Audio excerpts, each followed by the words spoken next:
काढलेला आहे। मोर्चामध्ये आरटीओची भेट सुद्धा घेतलेली आहे। काय नेमकं तुमच्या मागण्या होत्या आणि तो आरटीओने काय आश्वासन दिलं? आजचा माझा मोर्चा हा आरटीओवर होता।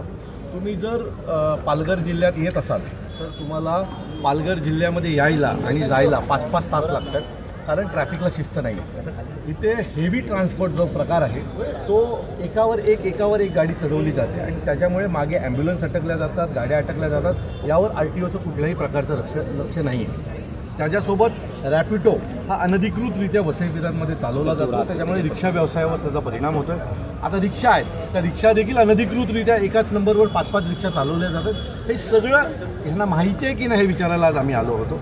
सो यांना आज आम्ही वेळ दिलेली आहे आणि त्याच्यावर कारवाई अशी अपेक्षा आहे। ही लहान मुलगी आहे, तिचा आणि तिच्या आईचा काही दिवसापूर्वी ॲक्सिडेंट झाला होता। ज्या पाण्याच्या टँकरखाली यांचा ॲक्सिडेंट झाला त्याला फिटनेस सर्टिफिकेट नव्हतं, त्याच्याकडे लायसन नव्हतं, त्याने कुठल्याही प्रकारची गव्हर्नमेंटच्या ज्या रिनिव्हेशन्स असतात त्या केल्या नव्हत्या। सो अशा गाड्या जर रस्त्यावर चालत असतील आणि त्या गाड्या बिनधास्त लोकांचे जीव घेत असतील, या मुलीला तिच्या आईपासून वेगळं करत असतील, तर या सगळ्यांच्या विरोधात बोललं पाहिजे आणि म्हणूनच आमचा हा आजचा मोर्चा होता। आरटीओकडून जे हेवी व्हेकलच्या बाबतीत तुमच्यासोबत चर्चा झालेली आहे, ठोस काही त्यांनी दिलंय का? कारण मी परत सांगतो हे सगळे भ्रष्टाचारी नेते आहेत। हे जर सगळं शिस्तीत चालू झालं त्यांची घरं चालणार नाही। त्यामुळे हे जेवढं अनियमिततेने असेल तेवढी ह्यांना पैसे जास्त मिळणार आहेत। त्यामुळे ह्यांना शिस्त लावण्यात त्यांना कुठल्याही प्रकारचा इंटरेस्ट नाही आहे।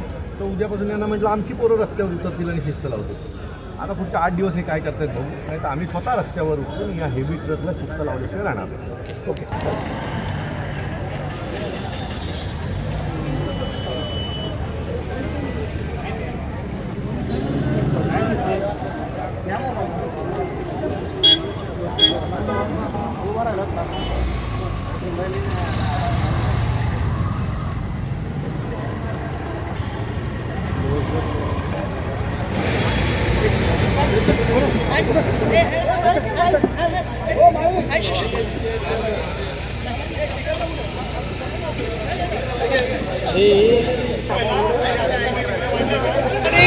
वसई शहरामध्ये या विरार शहरामध्ये वाहतूक सेनेच्या माध्यमातून या आरटीओला मोर्चा आपण काढतो आहोत। त्या मोर्चामध्ये शिवसेना उभाटा गटाचे पदाधिकारी आणि कार्यकर्ते या ठिकाणी उपस्थित झालेले आहेत। मी महाराष्ट्र नवनिर्माण सेनेच्या वतीनं त्यांचं मनपूर्वक या ठिकाणी स्वागत करतो।